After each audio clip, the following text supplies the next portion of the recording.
Hello students, मैं DJ sir Kota से, मेरा चैनल मेडिट्रेक कोटा। पिछली बार मैंने आपको किया कि यहाँ पर काइनेमेटिक्स की प्रॉब्लम्स के बारे में डिस्कस कराया था। बच्चों, मैं जानता हूँ आप काफी टेंशन में हैं और आप क्या है कि बड़ी उम्मीदों के साथ क्या है कि मेरा लेक्चर सुनने के लिए आते हैं। मैं आपकी क्या है कि सारी आशाओं को क्या है कि पक्के क्या है कि गारंटी के साथ क्या है कि उन्हें खरा उतराऊंगा। मैं जानता हूँ आप क्या है कि बड़ी टेंशन में। कुछ बच्चे ऐसे भी हैं जो क्या है कि 2 साल से एग्जाम दे रहे हैं, 3 साल से एग्जाम दे रहे हैं। बच्चों, निराश ना हो। कई बच्चे क्या है कि फर्स्ट अटेम्प्ट में सेलेक्ट हो जाते हैं, सेकंड में भी सेलेक्ट हो जाते हैं, थर्ड में भी सेलेक्ट हो जाते हैं। इवन कुछ बच्चे ऐसे भी होते हैं जो फोर्थ अटेम्प्ट में सेलेक्ट होते हैं। तो बच्चों, डरो मत। अगर आप क्या है कि सेकंड अटेम्प्ट में है, थर्ड अटेम्प्ट में, फोर्थ अटेम्प्ट में, तो ये मान लीजिए हम तो फ्रेशर स्टूडेंट हैं।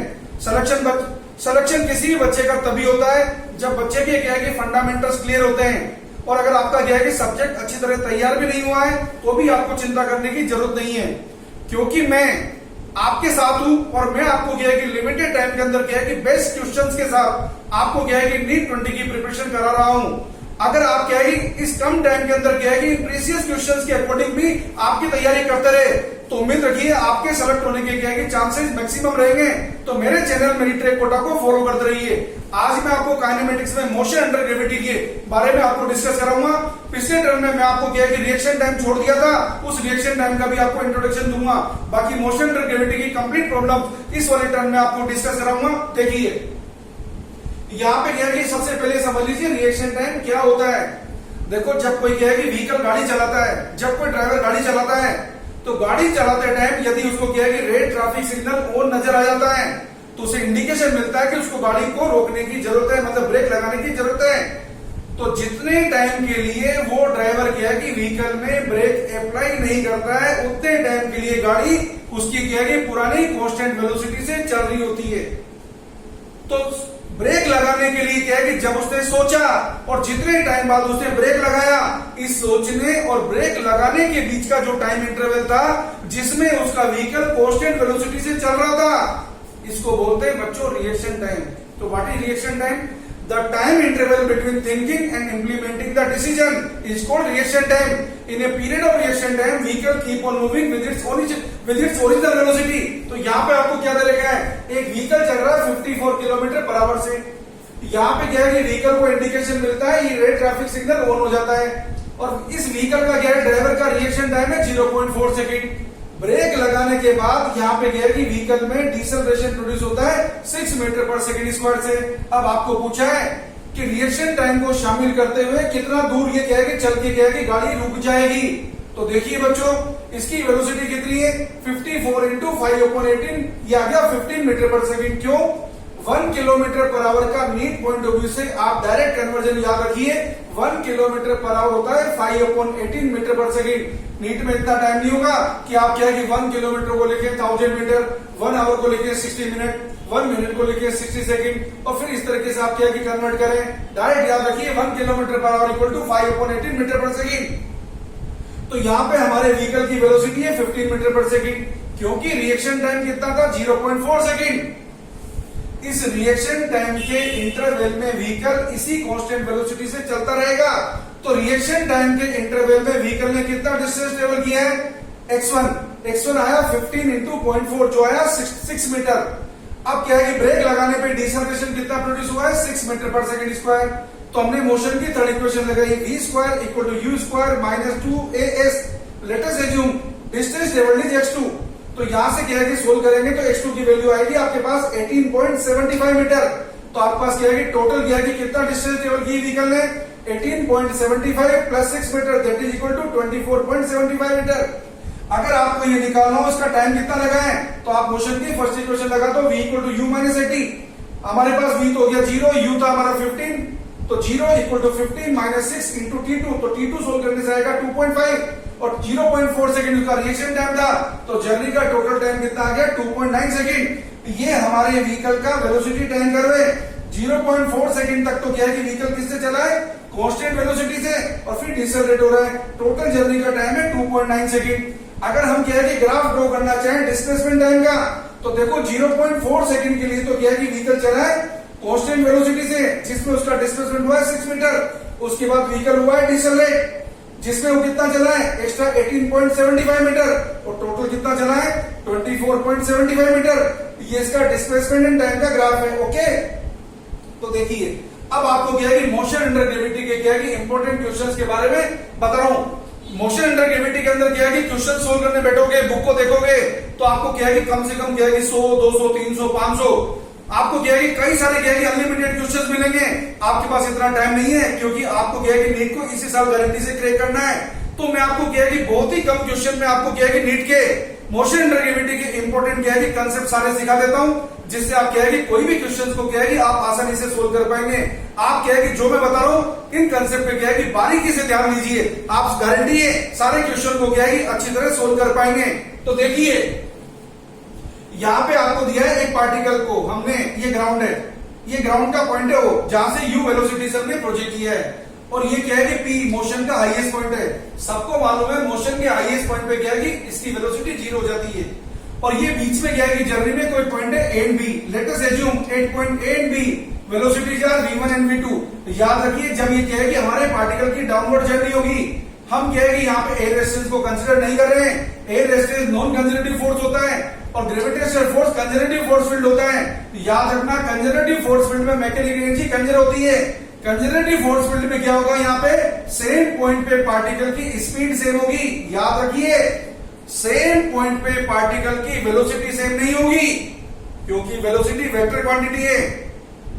वेलोसिटी में मैग्नीट्यूड के साथ साइन भी होता है, डायरेक्शन भी होती है। तो याद रखिए सेम लेवल पे क्या है कि पार्टिकल की स्पीड सेम होगी। तो देखिए यहाँ पे ए पॉइंट पे यदि अपवर्ड वेलोसिटी कितनी थी v1, तो ए पॉइंट पे क्या है कि इसकी स्पीड वापस क्या है कि v1। यदि बी पॉइंट पे इसकी स्पीड कितनी होगी v2, तो बी पॉइंट पे क्या है कि डाउनवर्ड टाइम भी क्या है कि इसकी स्पीड क्या रहेगी v2, और ये पी पॉइंट पे वेलोसिटी क्या होगी 0। तो देखिए बच्चों यदि अपन क्या है कि ये टाइम निकालना चाहते हैं यहां से क्या है कि हाईएस्ट पॉइंट तक जाने का, आप मोशन की फर्स्ट इक्वेशन लगा दो। मोशन के हाईएस्ट पॉइंट पे वेलोसिटी 0, तो क्या लगेगी v equal to u minus g t. तो हाईएस्ट पॉइंट पे जाने में कितना टाइम लगेगा u अपॉन जी, क्योंकि एयर रेजिस्टेंस कंसीडर नहीं कर रहे हैं, इसलिए क्या है कि जितना टाइम इसको जाने में लगा है उतना टाइम इसको आने में लगेगा। तो u अपॉन जी इसके जाने का टाइम है, तो u अपॉन जी इसके आने का टाइम है, तो टोटल टाइम जाने आने का कितना हो गया 2u अपॉन जी। इसको आप मोशन की सेकंड इक्वेशन लगा सकते हो, क्योंकि यहां से क्या है यही आ गया, तो वर्टिकल डायरेक्शन में इसका डिस्प्लेसमेंट 0 हो गया। तो आप इक्वेशन क्या लगा दो 0 equal to u t minus half g t square. तो सोल्व करेंगे तो टी की वैल्यू आएगी 2u अपॉन जी। इसको आप कहेंगे मोशन की फर्स्ट इक्वेशन से भी निकाल सकते हो। देखो यहाँ पे अगर इसकी स्पीड u है तो नीचे आने के टाइम इसकी स्पीड u ही रहेगी। वेलोसिटी इसकी u अगर अपवर्ड है तो आते टाइम क्या है कि u डाउनवर्ड रहेगी। मोशन की फर्स्ट इक्वेशन लगा दो। अगर डाउनवर्ड को नेगेटिव साइन दे रहे हैं तो क्या इक्वेशन बनेगी minus u equal to u minus G into delta T one. तो सोल्व करेंगे तो डेल्टा टी1 कितना आएगा 2u अपॉन जी। आपको तो क्या है कि नीट पॉइंट ऑफ व्यू से क्या है कि इन चक्करों में झंझटों में नहीं पड़ना है। नीट पॉइंट ऑफ व्यू से आपको क्या है कि स्ट्रेट वे याद रखना है। क्या याद रखना है, जहां से जाना और वापस वहीं आना उसका टाइम क्या होगा 2 इंटू वहां की स्पीड अपॉन जी। इस फंडे को याद रखिए, सारे क्वेश्चन आपके सोल्व हो जाएंगे, सारे क्वेश्चन आपके इजी लगने लगेंगे आपको। तो देखिए इस O पॉइंट से जाना और वापस O पॉइंट पे आना टाइम कितना लगेगा 2u अपॉन जी। इस A पॉइंट से जाना और A पॉइंट पे वापस लौट के आना टाइम कितना लगेगा 2v1 अपॉन जी। इसका नाम मैंने डेल्टा t2 दिया है। इस B पॉइंट से ऊपर जाना और B पॉइंट से वापस यहाँ B पॉइंट पे आना टाइम अगर लग रहा है डेल्टा t3। ये कितना है 2v2 अपॉन जी। अगर आपको क्या है कि A और B पॉइंट के बीच की हाइट निकालनी है तो आप मोशन की थर्ड इक्वेशन लगाओ डायरेक्ट। क्या इक्वेशन लगेगी v2 square equal to v1 square minus 2gh। तो h क्या बन जाएगा v1 square minus v2 square upon 2g। और याद रखिए आपके पास क्या है ट्रिक्स वेरी एसेंशियल है नीट में। जब आपका v1 square minus v2 square solve करने की जरूरत पड़ती है तो स्क्वायर करने में, क्योंकि हम मेडिकल के स्टूडेंट हैं, हमारी मैथमेटिक्स इतनी स्ट्रॉन्ग नहीं है, तो हम क्या है कि कर तो लेते हैं कैलकुलेशन, पर टाइम ज्यादा लगता है और हमें टाइम बचाना है। क्योंकि अगर हमने टाइम नहीं बचाया तो हम क्वेश्चन सोल्व नहीं कर पाएंगे। तो v1 square minus v2 square की जगह आप क्या लिख देंगे v1 plus v2 into v1 minus v2। ऐसा करने से क्या है कि आपकी क्या है कि क्वेश्चन की कैलकुलेशन इजी हो जाएगी और आपको इजी बनाना है, क्योंकि आपको क्वेश्चन पेपर जल्दी सोल्व करना है, आपको क्वेश्चन पेपर सही सोल्व करना है, आपको इस साल नीट में सेलेक्ट होना है। तो देखिए अब आपको क्या है कि सेम कैटेगरी का क्वेश्चन लेके आ रहा हूं। इसी क्या है कि एक इलस्ट्रेशन पे देखिए एक पार्टिकल को हमने क्या है कि वर्टिकली अपवर्ड प्रोजेक्ट किया है। इस पार्टिकल की क्या है कि हाइट का टाइम के साथ रिलेशन दिखा रखा है। ये कोई पैराबोलिक मोशन नहीं है, ये मोशन इन वर्टिकल डायरेक्शन का क्वेश्चन है, सेम क्वेश्चन है। देखो वर्टिकल मोशन को इंडिकेट कर रहा है यहाँ पर।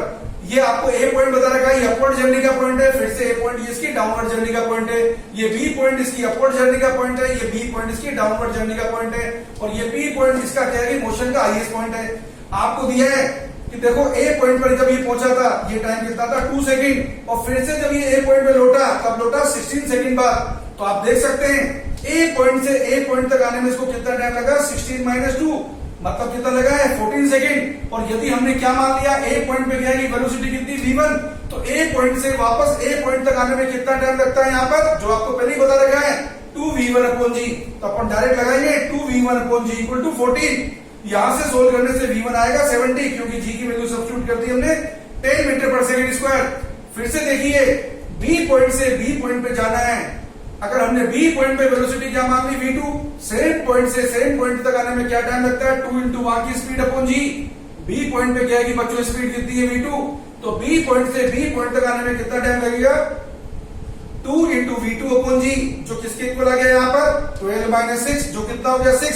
इसको सोल्व करेंगे तो v2 आएगा 30, और ये इक्वेशन यूज कर देंगे हाइट निकालने के लिए, क्योंकि हमें क्वेश्चन में क्या निकालना है a और b पॉइंट के बीच में हाइट का डिफरेंस कितना है। तो सीधी इक्वेशन लगाएंगे h = v1² - v2² तो हम लगाएंगे 70² - 30² और 70² - 30² को बच्चों मैंने बोला अगर आप क्या कि 70 का स्क्वायर करोगे तो कंफ्यूज हो जाओगे, गलत भी कर सकते हो। आप ऐसा चक्कर मत पड़ो, हमें कोई बहादुरी नहीं दिखानी है, हमें कोई कुश्ती लड़नी है, हमें तो क्या है कि एग्जाम को क्या है कि क्रैक करके मार्क्स लाने हैं। याद रखना जो बच्चा मार्क्स लाएगा उसी को क्या है कि इंटेलिजेंट माना जाएगा, जो बच्चा फेल हो जाएगा बहादुरी करके आएगा उसे कोई इंटेलिजेंट नहीं मानेगा।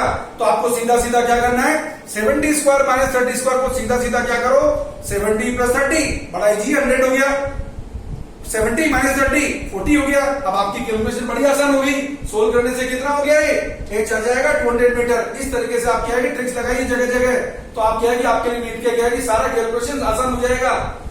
तीसरा आपको क्या है इंपॉर्टेंट क्वेश्चन बता रहा हूं, यहाँ पे एक वाटर टैंक है जो 80 मीटर हाइट पे लोकेटेड है ग्राउंड से, यहां से वाटर ड्रॉप गिर रही है रेगुलर टाइम इंटरवल में। क्वेश्चन में क्या दे रखा है when first drop reaches at the ground the fourth drop is just about to fall, find the separation between second and third drop। याद रखिए एक और बात आपको इंपॉर्टेंट बताता हूं, मोशन अंडर ग्रेविटी की जो कैलकुलेशन होती है ना, जब किसी पार्टिकल को अपवर्ड थ्रो करते हैं तो उसकी वेलोसिटी डिक्रीज होती जाती है। तो वेलोसिटी डिक्रीज होने का मतलब क्या हुआ सेम टाइम इंटरवल में कम डिस्टेंस ट्रेवल करेगा। तो यदि आप फोटो खींचोगे ना तो पहले क्या है कि सेम टाइम इंटरवल में क्या है कि हाइट का डिफरेंस ज्यादा होगा, फिर कम होगा, फिर और कम होगा। अगर क्या है कि किसी पार्टिकल को ऊपर से ड्रॉप करोगे तो मोशन अंडर ग्रेविटी के अकॉर्डिंग जी डाउनवर्ड काम करता है, तो यहाँ पे क्या होगा उसकी वेलोसिटी डाउनवर्ड डायरेक्शन में बढ़ती जाएगी। और अगर आपने फोटो खींचा किसी डाउनवर्ड डायरेक्शन में आती बोल का तो सेम टाइम इंटरवल में क्या होगा सेम टाइम इंटरवल में क्या होगा डिस्टेंस टेबल उसकी बढ़ती जाएगी, जल्दी जल्दी क्या है कि डिस्टेंस टेबल करेगा। ओके, तो यहां भी देखिए और आपको एक बात और बता रखी है, मोशन अंडर ग्रेविटी में या यूनिफॉर्म एक्सेलरेटरी मोशन में यदि पार्टिकल की इनिशियल वेलोसिटी 0 हो तो सेम टाइम इंटरवल में डिस्प्लेसमेंट का रेशियो होता है 1:3:5:7। बड़ा इंपॉर्टेंट रिलेशन है, इसे जिंदगी भर याद रखना। देखिए जब यहां से वाटर ड्रॉप गिर रही है, फर्स्ट ड्रॉप गिरी तो फोर्थ ड्रॉप यहां पे गया कि गिरने वाली है। हमको पूछा यहां पे गया कि सेकंड और थर्ड ड्रॉप के बीच का सेपरेशन कितना होगा, जिसका नाम अपन दे दिया h। मैंने आपको क्या बताया सेम टाइम इंटरवल में गया कि डिस्टेंस का रेशियो कितना है यहाँ पे 1:3:5। तो ये कितना हो गया इनिशियल वेलोसिटी 0 है। जब इनिशियल वेलोसिटी 0 है डिस्टेंस डिस्प्लेसमेंट सेम होगा, तो यहाँ पे अगर ये x है तो ये कितना हो गया 3x, ये कितना हो गया 5x। तो ये टोटल कितना हो गया x + 3x + 5x कितना हो गया 9x। तो 9x को कितना लिख दिया 80, तो x कितना आ गया 80/9। और आपको पूछा सेकंड एंड थर्ड ड्रॉप के बीच का सेपरेशन कितना होगा, दिखा रखा है 3x होगा। तो आपका आंसर कितना हो गया 3x से 80/3 मीटर। कभी कभी क्या है कि ग्राउंड से हाइट भी पूछ सकता है, तो ग्राउंड से क्या है कि सेकंड ड्रॉप की हाइट कितनी होगी 5x, ग्राउंड से थर्ड ड्रॉप की हाइट कितनी होगी 5x + 3x that is equal to 8x। ये याद रखिए, कुछ भी पूछ सकता है, आपके क्या है कि लॉजिक क्लियर होनी चाहिए, फंडे क्लियर होनी चाहिए। ऐसा नहीं होगा कि आप ज्यादा क्वेश्चन सोल्व करेंगे तो आप क्या है कि सेलेक्ट होंगे। आप क्या है इंटेलिजेंट बनिए, आप लॉजिकल बनिए, आप ट्रिक्स के अकॉर्डिंग चलिए और आप मेरे चैनल को फॉलो करते रहिए। इसको लाइक भी करिए, सब्सक्राइब भी करिए, अपने फ्रेंड्स को बताइए, क्योंकि क्या है कि जिंदगी में जो भी सेलेक्ट होता है अगर वो आपकी वजह से सेलेक्ट होगा तो आपको जिंदगी में दुआएं देगा कि मेरे इस दोस्त ने क्या है कि मुझे बताया था और सर का क्या है कि लेक्चर बड़ा यूजफुल है और क्या है कि इनकी वजह से क्या है कि मैं पास हुआ हूं। तो याद रखना, और उसकी दुआ से आप सेलेक्ट होंगे और आपकी दुआ से वो सेलेक्ट होगा। इसलिए क्या है कि म्यूचुअल क्या है कि हमेशा फ्रेंडशिप निभाते रहिए। तो देखिए अच्छे काम का रिजल्ट हमेशा अच्छा होता है। मैं भी चैनल में आपके लिए इसीलिए मेहनत कर रहा हूं, इसीलिए अच्छे अच्छे क्वेश्चन ला रहा हूं ताकि क्या है कि आप सेलेक्ट हो जाएं। मुझे मालूम बड़ी उम्मीदों से आपका कीमती टाइम क्या है कि लगा के आप मेरे चैनल को सुन रहे हैं, तो मैं आपकी क्या है कि सारी आशाओं को क्या है कि पूरी करने की कोशिश करूंगा। तो देखिए लास्ट क्वेश्चन देखते हैं आज का। यहां से आपको क्या दे रखा है, देखो क्या है कि किसी पार्टिकल को मोशन ग्रेविटी में जब हम थ्रो करते हैं, जब एयर रेजिस्टेंस काम नहीं करता है तो ऊपर जाने का टाइम और नीचे आने का टाइम सेम होता है, लेकिन जब एयर रेजिस्टेंस काम करता है तो ऊपर जाने का टाइम और नीचे आने का टाइम सेम नहीं होता है। Air resistance non conservative force है। नॉन कंजर्वेटिव फोर्स के इन्फ्लुएंस में देखो क्या होगा, मान लेते हैं नॉन कंजर्वेटिव फोर्स की वजह से यहाँ पे एयर रेजिस्टेंस की वजह से एक्स्ट्रा डिसलेरेशन क्रिएट होता है ए। ये जी तो क्या है कि हमारा सिंपल मोशन ग्रेविटी है। अब हम बात कर रहे हैं पार्टिकल की अपवर्ड जर्नी की। ये क्वेश्चन बड़ा कॉम्प्लिकेट होता है, जिसको मैं आपको क्या है कि नीट पॉइंट ऑफ व्यू से एकदम इजी टेक्निक से बता रहा हूं। अब आपकी क्या है कि इस क्वेश्चन में कभी गलती नहीं होगी और आपसे क्या है कि आधे मिनट में ही सोल्व हो जाएगा। देखो जब यू वेलोसिटी अपने पार्टिकल को थ्रो किया है, ये जी भी नीचे काम कर रहा है, ए भी नीचे काम कर रहा है, ये मोशन का हाईएस्ट पॉइंट है। तो जैसे क्या है कि इक्वेशन बनाते थे ना अपन बच्चों को सोल्व करने के लिए ऊपर से, अब आप इसकी इक्वेशन ऊपर से बना लो। जी और ए नीचे काम कर रहे हैं तो एच क्या होगा, सीधा हाफ जी प्लस ए इंटू टी स्क्वायर। तो ये टाइम है, टाइम ऑफ असेंट। असेंट का मतलब ऊपर जाने का टाइम। ये कितना हो जाएगा, अंडर रूट 2h अपॉन जी प्लस ए। अब ये डाउनवर्ड जर्नी की बात बता रहा हूं। डाउनवर्ड जर्नी में क्या होगा, याद रखिए एयर रेजिस्टेंस फोर्स। दुनिया में क्या है कि कभी भी रेजिस्टेंस फोर्स आ जाए ना तो रेजिस्टेंस फोर्स का मतलब है मोशन के अपोजिट डायरेक्शन लगना। तो देखिए जब क्या है कि पार्टिकल नीचे आ रहा है तो जी तो नीचे लगा हुआ है और ये ए ऊपर लगा हुआ है, तो नेट एक्सेलरेशन कितना हो गया, जी माइनस ए। अब नीचे आने का जो टाइम जिसको मैंने लिखा टीडी, टीडी का मतलब है टाइम ऑफ डिसेंट, कितना हो गया, अंडर रूट 2h अपॉन जी माइनस ए। आप देख सकते हैं कि ये जी माइनस ए कम होता है जी प्लस ए से, तो टाइम ऑफ डिसेंट ज्यादा होगा टाइम ऑफ असेंट से। पर कई बच्चों को क्या है कि कंफ्यूजन होता है कि नीचे आने में तो क्या है कि टाइम, नीचे आने में तो टाइम क्या लगता होगा, कम लगता होगा, लेकिन ऐसा नहीं है। एयर रेजिस्टेंस की एब्सेंस में नीचे आने में टाइम ज्यादा लगता है, किससे, ऊपर जाने के टाइम से। तो बच्चों मेरे चैनल में क्या है कि अगली बार मैं आपको रिलेटिव मोशन के क्या क्वेश्चन लेके आऊंगा। आप क्या है कि मेरे चैनल को लगातार फॉलो करते रहिए। मुझे मालूम है टाइम बहुत कम है और आपका टाइम बहुत प्रीशियस है। बड़ी उम्मीदों से आप मेरे चैनल को फॉलो कर रहे हैं और क्या है कि बड़ी उम्मीदों से क्या है कि आपके पेरेंट्स आपको पढ़वा रहे हैं, वो भी सोचते हैं मेरा बच्चा सेलेक्ट होना चाहिए। लेकिन बच्चों याद रखिए टाइम बहुत कम है। इस कम टाइम के अंदर अगर आप अच्छी प्रिपरेशन करना चाहते हैं तो अच्छी प्रिपरेशन आपकी तभी होगी जब आप क्या है कि अच्छे क्वेश्चन जो क्या है कि सारी चीजों को कवर करते हो, कम टाइम में क्या है कि सारे फंडामेंटल्स आपके मजबूत कर सकते हो, तभी आप क्या है कि एग्जाम में सेलेक्ट होंगे। वरना आप क्या है कि बुक्स के पीछे पढ़ते रहेंगे, हजारों क्वेश्चन सोल्व करते रहेंगे और होगा क्या, अल्टीमेटली आपके दिमाग में कंफ्यूजन और आप क्या है कि वापस क्या है कि आप वापस बैक टू फैमिली आ जाएंगे। तो यदि आपको सेलेक्ट होना है तो आप क्या है कि नंबर ऑफ क्वेश्चंस के झंझट मत पड़ो। आप किसके चक्कर में रहो कि हमें क्या है कि लिमिटेड क्वेश्चन करने जो सारे क्वेश्चंस को क्या है कि कवर करते, सारे कंसेप्ट को समझाते, हमारी स्पीड बढ़ाते, हमारी नेगेटिव मार्किंग कम कर दे और हम क्या है कि उन सारे अच्छे बच्चों को पीछे कर दे। तो विश्वास रखिए और मेरे साथ चलिए और मेरे चैनल को लाइक करिए, सब्सक्राइब करिए और डिस्क्रिप्शन बॉक्स में जो डिटेल दे रखी है, अगर आप किसी भी तरीके की एक्स्ट्रा ऑनलाइन क्लासेस चाहते हैं, मेरी हेल्प चाहते हैं, आप ज्यादा टेंशन में, तो आप डायरेक्ट मेरे क्या है कि फोन नंबर लिखे हुए मेरे से बात कर सकते हैं। Okay, thank you very much.